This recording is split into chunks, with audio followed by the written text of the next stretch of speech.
Hello বন্ধুরা, স্বাগত তোমাদের সবাইকে সোলো লেভেলিং এর পর্ব 8-এ। এই পর্বের শুরুতেই আমরা দেখতে পাই ইউরি ওরলফ মানে ওই ব্যারিয়ার হান্টারটা এই সময় জাপানে চলে আসে, আর তাকে নিয়ে সবাই এখন খুবই মাতামাতি করতে থাকে। সমস্ত নিউজ রিপোর্টাররা তাকেই ঘিরে থাকে, সবাই তাকে জিজ্ঞাসা করে আপনি কি করে গেটটাকে ব্লক করবেন, যার উত্তরে সে বলে যেভাবে আমি প্রত্যেকবার করি সেইভাবেই করবো, আবার কি আমি গেটটার চারিদিকে একটা ম্যাজিক সার্কেল বানাবো আর তারপর সেখানে মানা পাওয়ার ভরতে থাকবো। তার ফলে ভেতরে যাই থাকুক না কেন সেটা কখনোই বাইরে বেরোতে পারবে না। আর এখন রিপোর্টাররা তাকে আরো জিজ্ঞাসা করে তাহলে আপনি কি এই পদ্ধতির মাধ্যমে যে কোনো এস র্যাঙ্কের গেট কি আটকাতে পারেন, যার উত্তরে ইউরি এখন বলে আমি এটা শুধুমাত্র আমার নিজের পাওয়ার দিয়ে আটকাতে পারবো না, আমি যে ম্যাজিক সার্কেলটা বানাবো সেটা আশেপাশের থেকে মানা পাওয়ার সংগ্রহ করবে। তাই যদি আমার ম্যাজিক সার্কেলটার আশেপাশেই অনেক মানা পাওয়ার বেরোনো জিনিসপত্র রাখা হয় তাহলে এই ম্যাজিক সার্কেলটা বজায় থাকবে। মানে এটা ওই কিছুটা গাড়ির মতনই, আমি শুধুমাত্র গাড়িটা স্টার্ট করে দেব, তারপর সেই গাড়িটাকে চালাতে গেলে মানা পাওয়ার লাগবে, এরকম একটা ব্যাপার। আর এই সময় সে সমস্ত রিপোর্টারকে এটাও বলে আমি তোমাদের সবাইকে বাঁচাবো, এই কথাটা মাথায় রেখো। আর এই নিউজটা টিভিতে এই সময় মিস্টার গো দেখছিল। তিনি এখন ভাবতে থাকেন আমি শিওর না যে ইউরি ওরলফ একটা এস র্যাঙ্কের গেটকে ব্লক করতে পারবে কিনা, কিন্তু আমি এইটুকু জানি যে যদি সে না পারে তাহলে কি হতে পারে। আর এরপরেই তিনি পিছনে মিস্টার গোকে জিজ্ঞাসা করেন আচ্ছা আমাদের সাং জিনবো আজকাল কি করছে, যার উত্তরে ও জিনচুল বলে সাং জিনবো আজকাল সাউলের সমস্ত গেটগুলিতে রেড করছে। আর এই বলে তিনি মিস্টার গোয়ের হাতে একটা গেটের লিস্ট দেন যেই সমস্ত গেটগুলিতে সাং জিনবো যেতে চায়, কিন্তু এই সমস্ত গেটগুলি যে জায়গাতে এসেছে সেই জায়গাগুলিকে মেনটেন করে white tiger guild, hunters guild এবং ফিন গিল্ড, তাই এই সময় একটু অসুবিধা হতে পারে। তার এই কথা শুনে মিস্টার গো বলে একটা ওয়ান ম্যান গিল্ড যেটা কিনা একটা বড় গিল্ডের মতোই পাওয়ারফুল, কি একটা ব্যাপার তাই না। আচ্ছা সাং জিনবো এছাড়া আর কিছু বলেছে, যার উত্তরে মিস্টার ও জিনচুল বলে সাং জিনবো সামনের সপ্তাহ থেকে আশেপাশের সমস্ত গেটগুলিতে রেড করতে চায়, যেটা শুনে মিস্টার গো বলে হ্যাঁ এটা তেমন কোনো প্রবলেম না। আর এই সময় ও জিনচুলের ফোনে একটা কল আসে, যেই সময় সে মিস্টার গোকে বলে একটা কল আসছে তাই আমাকে একটু ক্ষমা করবেন। আর এরপরে মিস্টার গো সেখান থেকে উঠে চলে যায়। আর ও জিনচুল এখন কলটা ধরতেই শুনতে পায় আপনার মনে আছে কিছুদিন আগে একটা স্কুলের মধ্যে গেট খুলে গেল, যেটা শুনে ও জিনচুল বলে হ্যাঁ সেটা তো মনেই আছে, ওখানে কি আবার নতুন গেট খুলেছে নাকি। যার পরে সে শুনতে পায় মনে হয় না এটা তেমন কোনো রিস্কের ব্যাপার, কিন্তু একটা ডাবল ডানজেন দেখা গেছে, যেইটা শুনে ও জিনচুল পুরো থমকে যায়। আর এখন সে কলে আবার শুনতে পায় শুধুমাত্র এইটুকুই না, সাং জিনও সেই ডবল ডানজেনের ভেতরে ঢুকেও গেছে। অন্যদিকে কার্টেনান টেম্পলের ভেতরে এখন আমরা দেখতে পাই যে ওই মূর্তিটা তার হাতে থাকা পাথরের লেখাটা ভেঙে ফেলে, যেটা দেখে সাং জিনও এই সময় বলে তার মানে এই সমস্ত লেখাগুলোর আসলে কোনো মানে নেই তাই তো। যার উত্তরে পাথরের মূর্তিটা বলে মানে তো আছেই, কিন্তু সেইগুলো এখন আর কোনো দরকার নেই। যার পরে সাং জিনবো সেই মূর্তিটাকে জিজ্ঞাসা করে আচ্ছা তুমি কি আমাকে এখানে ডেকেছো, আর এখন সেই মূর্তিটা হ্যাঁ জানায়। তারপরে সাং জিনবো বলে কেন ডেকেছো আর তুমি আসলে কে, যার পরে সেই মূর্তিটা বলে তুমি ভুল প্রশ্ন করছো, তোমার এই সময় প্রশ্ন করার দরকার যে তুমি আসলে কে। আমি এখন তোমার একটা টেস্ট নেব, যদি তুমি শেষ পর্যন্ত দাঁড়িয়ে থাকতে পারো তাহলে আমি তোমাকে সবকিছু বলবো, আর ওটাই হবে আমার তরফ থেকে তোমার জন্য একটা রিওয়ার্ড। আর তার এই কথা বলার পরে সমস্ত পাথরের মূর্তিগুলো সাং জিনবোর দিকে এগিয়ে যেতে থাকে, আর সাং জিনবো এখন তার সমস্ত শ্যাডো বিস্টদেরকে সেইখানে ডাকে। কিন্তু এরপরে সেই পাথরের মূর্তিটা একটা তুড়ি বাজায়, আর সাং জিনবো তার শ্যাডো সোলজারদেরকে ডাকতে পারে না। সে বলে এখানে চিটিং করলে হবে না, লড়াই তোমাকে একাই করতে হবে। আর এই সময় আমরা দেখতে পারি যে সাং জিনবোর কাছ থেকে সিস্টেমের পুরো পাওয়ারই চলে যায়, সে কোনো রকমের পোশন কেনা, কোনো রকম অস্ত্র নেওয়া বা কোনো শ্যাডো বিস্ট কিছুই ব্যবহার করতে পারবে না। আর এই সময় তার কাছে সিস্টেমের থেকে এটারও মেসেজ আসে যে সে এই ঘর থেকে বেরোতে পারবে না যতক্ষণ পর্যন্ত না সে এই টেস্টটা কমপ্লিট করছে। আর সে এখন ভাবতে থাকে তাহলে শেষ পর্যন্ত আমাকে এইভাবে লড়াই করতে হবে, যাই হোক যেভাবে করতে হবে সেভাবেই করব, কিন্তু এইখান থেকে আমি ফিরে যাব না। আর এখন একটা পাথরের মূর্তি তার উপরে অ্যাটাক করে তার তরোয়াল দিয়ে, সে সেই তরোয়ালটাকে ভেঙে ফেলে আর তারপরে সেটাকে ছুঁড়ে মারে বড় মূর্তিটার দিকে। আর এরপরে সাং জিনবো তার হাতে দুখানা ড্যাগার নেয় আর সমস্ত পাথরের মূর্তিগুলোর উপরে একটা একটা করে অ্যাটাক করতে থাকে। তার এরকম লড়াই করে দেখে ডানাওয়ালা পাথরের মূর্তিটা ভাবে সত্যি একটা মানুষের বড় নিয়েও তুমি অনেক শক্তিশালী হয়ে গেছো। এদিকে সাং জিনবো এখন ভাবতে থাকে এর আগে যখন আমি এইখানে ছিলাম তখন আমার মনে হচ্ছিল যেন পাথরের মূর্তিগুলো টেলিপোর্ট করছে, কিন্তু এখন আমি এদের মুভমেন্ট দেখতে পাচ্ছি, আমি এটা করতে পারবো, আমি এদের সবাইকে মারতে পারবো। আর এদিকে ওই ডানাওয়ালা মূর্তিটা ভাবতে থাকে তুমি অনেক পাওয়ারফুল হয়েছো ঠিকই, কিন্তু এই টেস্টটা এত তাড়াতাড়ি শেষ না, আরও বাকি আছে। আর এখন আমরা দেখতে পাই যে সব থেকে বড় পাথরের মূর্তিটাও এই সময় দাঁড়িয়ে পড়ে। অন্যদিকে হান্টার অ্যাসোসিয়েশনে এখন আমরা দেখতে পাই জাপানের থেকে একটা লোক আসে, আর সেই মিস্টার গোকে বলে আমরা জেজু আইল্যান্ডের সমস্ত এসেন্স স্টোন আপনাদেরকে দিয়ে দেব, কিন্তু তার বদলে আমরা সাং জিনভোকে হায়ার করতে চাই। যার এই কথা শুনে মিস্টার গো এখন বলে সাং জিনভো আমাদের আন্ডারে কাজ করে না, তাই ও আমার কথা নাও মানতে পারে। যেটা শুনে ওই লোকটা বলে হ্যাঁ সেইটা আমি জানি, কিন্তু আমরা সাং জিনভোর সঙ্গে একবার কথা বলতে চাই, যেটার জন্য আমাদের আপনার পারমিশন লাগবেই। আপনি শুধু আমার সঙ্গে সাং জিনভোর একবার নেগোশিয়েট করার ব্যবস্থা করে দিন। যার এই সমস্ত কথা শুনে মিস্টার গো এখন ভাবে শুধুমাত্র সাং জিনভোর সঙ্গে কথা বলার জন্যই ওরা এত টাকা দিচ্ছে, কেননা ওরা জানে যে টোকিওতে যে এস র্যাঙ্কের গেটটা খুলেছে সেটা ওদের পক্ষে ব্লক করা সম্ভব না। আর এরপরেই মিস্টার গো এটা বলেন আমি আপনার সঙ্গে একা কথা বলতে চাই।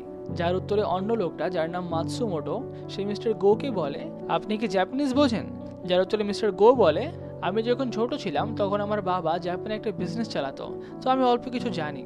আর এখন সবাই ঘর থেকে বেরিয়ে গেলে মিস্টার গো তাকে বলেন দেখুন মাতসুমোটো, আপনি যদি এইবার কোনো রকমের প্ল্যান করে থাকেন তাহলে আমি আপনাকে বলবো আপনি থেমে যান। তার এই কথা শুনে মাতসুমোটো বলে আপনি কি বলছেন আমি বুঝতে পারছি না। যার পরে মিস্টার গো বলে আমি শুনেছি আপনার সঙ্গে ব্লেড গিল্ডের কোনো রকম একটা ডিল ছিল। আর এই কথাটা শুনেই মাতসুমোটো রেগে যায়, সে বলে আপনি কি করে জানছেন এই সমস্ত? যার উত্তরে মিস্টার গো বলেন আমি তো তখনই বুঝে গেছিলাম যখন ব্লেড গিল্ড হান্টার অ্যাসোসিয়েশনের থেকে কোনো টাকা নিচ্ছিল না, শুধুমাত্র গভর্নমেন্টের থেকে নিচ্ছিল। ব্লেড গিল্ড আপনার হান্টার অ্যাসোসিয়েশনের সব থেকে বড় অস্ত্র ছিল, আর সেটাও ছিল শুধুমাত্র গত রিউজির কারণে। কিন্তু এখন যেহেতু গত রিউজি নেই আর ব্লেড গিল্ড সেরকম পাওয়ার নেই, তাই অ্যাসোসিয়েশন এখন অন্যরকম কিছু প্ল্যান করছে, তাই না? তাই যদি এখন আপনি ওই এস র্যাঙ্কের গেটটা ব্লক করতে না পারেন তাহলে সমস্ত দায় আপনার কাঁধে এসেই পড়বে। গত রিওজি এমন একটা হান্টার ছিল যে কিনা জাপানকে প্রোটেক্ট করতে পারত, কিন্তু তার মারা যাওয়া আর ব্লেড গিল্ডের ডাউনফল আর বাকি সমস্ত গিল্ডের মধ্যে ঝামেলা, এই সমস্ত কিছুর মূল হচ্ছেন আপনি। তার এই সমস্ত কথাগুলো শুনে এখন মাতসুমোটো খুবই অবাক হয়, আর মিস্টার গো বলতে থাকে আপনার একটা ক্যামেরা আছে যেটা গত টিমের ওপরে সবসময় থাকতো, আর আপনার কি মনে হয় আমি এই সমস্ত কিছু বুঝতে পারিনি? আর আপনি এখন এসছেন এই সময় মানা ক্রিস্টাল দিয়ে নেগোশিয়েট করতে। আমি যদি এই সমস্ত কথাগুলো বাইরে সবাইকে বলে দিই তাই আপনার এই সমস্ত ব্যবহারের জন্য প্রথমে আপনার খেয়াল নেওয়া হবে। আর এই সময় মিস্টার গো খুবই রেগে যান, আর একই সঙ্গে মাতসুমোটোকে বলেন কিন্তু শুধুমাত্র আপনার জন্য আমি জাপানকে না পুরো এশিয়াকে একটা বাজে অবস্থায় ফেলতে পারবো না। আমি সাং জিনভোর সঙ্গে আপনার কথা বলিয়ে দেব, কিন্তু এই কারণে সাং জিনভোকে আপনাকে ধন্যবাদ জানাতে হবে। অন্যদিকে আমরা দেখতে পাই যে সাং জিনভো এখনও কার্টেনান টেম্পলের ভিতরে লড়াই করছিল। সেই সময় দেখতে পাই সে যতই পাথরের মূর্তিকে মারছে পাথরের মূর্তিগুলো আরও বেরিয়ে আসছে, আর এরপরে সে তার কমান্ডার টাচ স্কিলের ব্যবহার করে, কিন্তু এরই মধ্যে পেছন থেকে বড় মূর্তিটা তার চোখ দিয়ে আগুনের অ্যাটাক করে। এখন সাং জিনভো সেটা থেকে কোনো রকমে বেঁচে যায়, আর সে বুঝতে পারে যে এই অ্যাটাকটা খুবই পাওয়ারফুল। তার এখনকার লেভেলেও সে এই অ্যাটাকের থেকে বাঁচতে পারবে না যদি এই অ্যাটাকটা তার ডাইরেক্ট লেগে যায়। আর এরপরে সে ঠিক করে সে এই বড় মূর্তিটাকে আগে মারবে, আর এখন সে তার স্পিড স্কিলের ব্যবহার করে আর সোজা এগিয়ে যায় তার মাথার দিকে। এই সময় এই বড় মূর্তিটা আবার তার চোখ দিয়ে অ্যাটাক করার জন্য প্রস্তুতি হয়, আর এই সময় সাং জিনভো তার আরও একটা স্কিল কমান্ডার্স অথরিটির ব্যবহার করে, আর এই বড় সে সেই অ্যাটাকটা থেকে নিজেকে বাঁচিয়ে নেয়। আর সে বুঝতে পারে যে এই সমস্ত স্কিলগুলো আপগ্রেড হওয়ার কারণে তার অনেক লাভই হয়েছে। আর এরপরেই সে বড় মূর্তির উপরে লাগাতার অনেকগুলো অ্যাটাক করে, আর তারপরে সে ভাবতে থাকে এই ডিমন্স কিংয়ের ড্যাগার দিয়ে যে কোনো কিছু কাটা যায়, কিন্তু এই মূর্তিটার ক্ষেত্রে আমি এটার কিছুই করতে পারলাম না, শুধুমাত্র কয়েকটা স্ক্র্যাচ পড়েছে। আর এরপরেই সে ঠিক করে যে ড্যাগার দিয়ে অ্যাটাক করলে কিছুই হবে না, সে তার হাতের পাওয়ার ব্যবহার করবে। আর এরপরেই সে বড় মূর্তিটার গালে একটা বিশাল পাওয়ারফুল ঘুষি মারে, আর একই সঙ্গে সে ভাবতে থাকে আমি তোমাকে দেখাচ্ছি যে 103 লেভেলে আসার মানেটা কি। তার এরকম অ্যাটাক দেখেই ওই ডানাওয়ালা মূর্তিটা ভাবে সত্যিই আমি ভাবিনি যে আমার এত বড় একটা মূর্তির উপরেও ও এই রকমের অ্যাটাক করার প্ল্যান করবে।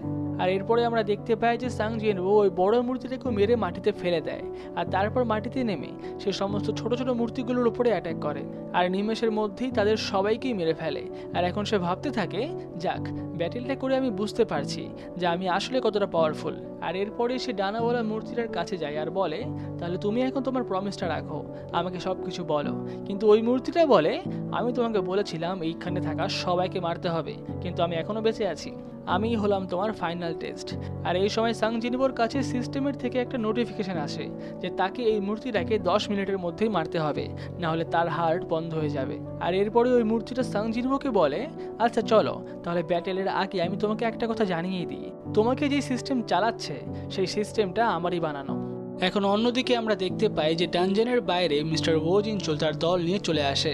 সে এখন ভাবতে থাকে অ্যাসোসিয়েশনের থেকে আমি 7টা এলিট হান্টারকে এখানে নিয়ে এসেছি, কিন্তু এই 7জন সাং জিনভোকে হেল্প করার জন্য কিছুই না, কিন্তু তবুও যেন খুব খারাপ কিছু না হয়ে যায় তার জন্য আমি এটা করছি। আর এখন সে গেটের সামনে যেতেই একটা আলাদা কিছু অনুভব করতে পারে। সে বুঝতে পেরে যায় যে ডানজেনের ভেতরে অন্য রকমেরই কিছু চলছে। সেখান থেকে প্রচুর পরিমাণে মানা পাওয়ার বেরোচ্ছে, যেটা দেখে এখন সে পেছনের মেয়েটাকে বলে আমাদের আশেপাশে কি কোনো গিল্ড রেড করছে। যার উত্তরে ওই মেয়েটা বলে হ্যাঁ, হান্টার্স গিল্ডের একটা স্কোয়াড সেখানে রেড করছে। আর এখন ওো জিনচুল জিজ্ঞাসা করে যে সেখানে এস র্যাঙ্কের কোনো হান্টার আছে কিনা। যার উত্তরে মেয়েটা বলে যে 2টো এস র্যাঙ্কের হান্টার সেখানেই আছে। আর এখন ওো জিনচুল জানায় যে তাদেরকে ইমিডিয়েটলি কন্ট্যাক্ট করতে, এইখানে তাদের সাহায্যের দরকার। অন্যদিকে ডানজেনের ভেতরে আমরা দেখতে পাই যে ওই মূর্তিটার 6টা ডানা এ সময় 6টা হাতে পরিণত হয়ে যায়। আর সে এখন দ্রুত এগিয়ে আসে সাং জিনভোকে অ্যাটাক করার জন্য। আর তার সব কটা হাত দিয়ে এমন একটা ঘুষি মারে যে সাং জিনভো পেছনের দেয়ালে ছিটকে গিয়ে পড়ে, আর পেছনের দেয়ালটাও ভেঙে যায়। আর এরপরেই সেই মূর্তিটা তার উপরে আবার অ্যাটাক করতে আসে, কিন্তু সে এখন সে অ্যাটাক থেকে নিজেকে বাঁচিয়ে নেয়। কিন্তু এরই মধ্যে অন্যান্য হাতগুলো থেকে আবার অ্যাটাক করে। তার পক্ষে এই অপোনেন্টটা শক্তিশালী ছিল। এখন সে কয়েকবার পাথরের মূর্তির অ্যাটাকগুলো ব্লক করাতে সেই মূর্তিটা বলে খুবই ভালো, আমি যতটা আশা করেছিলাম তুমি তার থেকেও বেশি নিজেকে পাওয়ারফুল করে ফেলেছ। আর এই বলেই সে সাং জিনভোকে বিশাল পাওয়ারফুল একটা ঘুষি মারে, আর সাং জিনভো আবার পেছন দিকে গিয়ে পড়ে। কিন্তু এইবার সাং জিনভো আবার ফিরে আসে আর তাকে প্রথমবার একটা পাঞ্চ করে। তার এই অ্যাটাকের পরেই পাথরের মূর্তিরা বলতে থাকে আমি কোনোদিনই ভাবিনি যে আমি একটা মানুষের সঙ্গে লড়াই করে এত মজা পাবো, সত্যি দারুণ লাগছে আমার। সাং জিনভো এখন মনে মনে ভাবতে থাকে যখন আমার লেভেল 101 হয় তখন সে আমাকে এইখানে ডাকে, আর ও ভাবে যে আমি হয়তো ওর সঙ্গে লড়াই করতে পারবো না, কিন্তু আমি এটা করতে পারবো।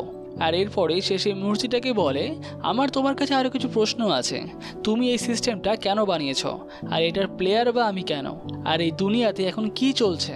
যেগুলো বলার পরে পাথরের মূর্তিটা তার দিকে এগিয়ে আসে অ্যাটাক করার জন্য, আর বলতে থাকে তুমি কি ভাবছো যে আমাকে মারলে তুমি সব প্রশ্নের উত্তর পাবে না। এদিকে সাং জিনভো এখন ভাবতে থাকে ক্লোজ কমব্যাটে সে অতটা ভালো নয়, তাই সে এখন তার কমান্ডার্স অথরিটি স্কিলের ব্যবহার করে। যেটা দেখে পাথরের মূর্তিটা বলে তোমার এই সমস্ত স্কিল এখানে কোনো কাজ করবে না। আর এখন সাং জিনভো দেখতে পারে যে ওই মূর্তিটাও সেম স্কিলই ব্যবহার করতে পারে। আর এরপরে মূর্তিটা সাং জিনভোকে বলে তুমি আমাকে মারো কিংবা না মারো তাতে তোমার অ্যান্সারের কোনো চেঞ্জ হবে না, তুমি যে অ্যান্সারগুলো পাবে সেগুলো আগে থেকেই ঠিক করা আছে। আর এই বলে সে 6টা হাতে 6টা আলাদা আলাদা অস্ত্র নিয়ে নেয়। আর এখন সে বলতে থাকে আমি যখন সিস্টেম বানিয়েছিলাম তখনই সমস্ত কিছু ঠিক করা ছিল। যেটা শুনে সাং জিনভো বলে তুমি এই সিস্টেমটা কি করে বানালে, আর আমাকে এত পাওয়ারই বা কি করে দিলে। যেটা শুনে এখন এই মূর্তিটা বলে আমি তোমাকে পাওয়ার দিইনি, আমি তো এটার বিরুদ্ধেই ছিলাম, আমি শুধুমাত্র সিস্টেমটা বানিয়েছি আর এটা পারফেক্ট। আর এখন থেকে আমি আমার পুরো পাওয়ার ব্যবহার করব।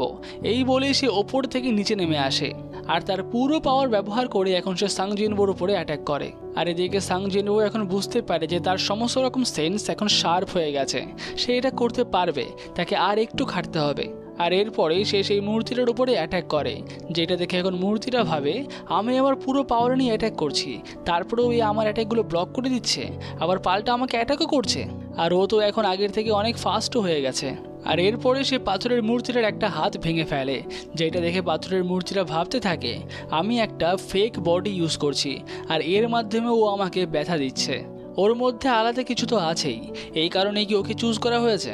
আর এখন সেই মূর্তিটা খুবই রেগে যায়। সে সাং জিনভোকে বলে তুমি শুধুমাত্র একটা মানুষ, তুমি আমার সঙ্গে এরকম কি করে করতে পারো। আর এখন সে তার সমস্ত পাথরের মূর্তিগুলোকে ডাকে, সেই বড় মূর্তিটাকেও। আর এদিকে সাং জিনভোর সিস্টেমের থেকে নোটিফিকেশন আসে তাকে আর 3 মিনিটের মধ্যেই এই মূর্তিটাকে মারতে হবে, না হলে তার নিজের হার্ট বন্ধ হয়ে যাবে। আর এই সময় সাং জিনভো তার স্কিল কমান্ডার্স অথরিটির ব্যবহার করে আর সমস্ত পাথরের মূর্তিগুলোকে এক ঝলকে মেরে ফেলে। আর এরপরে সে এগিয়ে যায় মেন মূর্তিটার দিকে, তাকে এখন সে লাগাতার অ্যাটাক করে আর তার অন্য আরেকটা হাতও সে ভেঙে ফেলে। আর এখন থেকে পেছন থেকে অ্যাটাক করতে আসে একটা পাথরের মূর্তি যার হাতে একটা শিল্ড ছিল, যেটা আগের বার সাং জিনভোকে মেরেছিল। সে এখন উড়ে যায় আর তার মাথাটাকে 2 খণ্ড করে ফেলে। আর এখন তার কাছে শুধুমাত্র আর 2 মিনিট বাকি, সে এখন এই মূর্তিটার আরও 2টো হাত ভেঙে ফেলে আর লাগাতার অ্যাটাকের মাধ্যমে সে সেই মূর্তিটাকে মাটিতে ফেলে দেয়। আর এখন সে নিজেই স্বীকার করে আমি হেরে গেছি, তোমার টেস্ট শেষ হয়ে গেছে, তুমি জিতে গেছো। আর এইখানে শেষ হয় সোলো লেভেলিংয়ের পর্ব 8। পুরো ভিডিওটি ভালো লেগে থাকলে ভিডিওটিকে অবশ্যই লাইক করবে আর পরবর্তী পর্বগুলো দেখার জন্য চ্যানেলটাকে অবশ্যই সাবস্ক্রাইব করে রাখবে।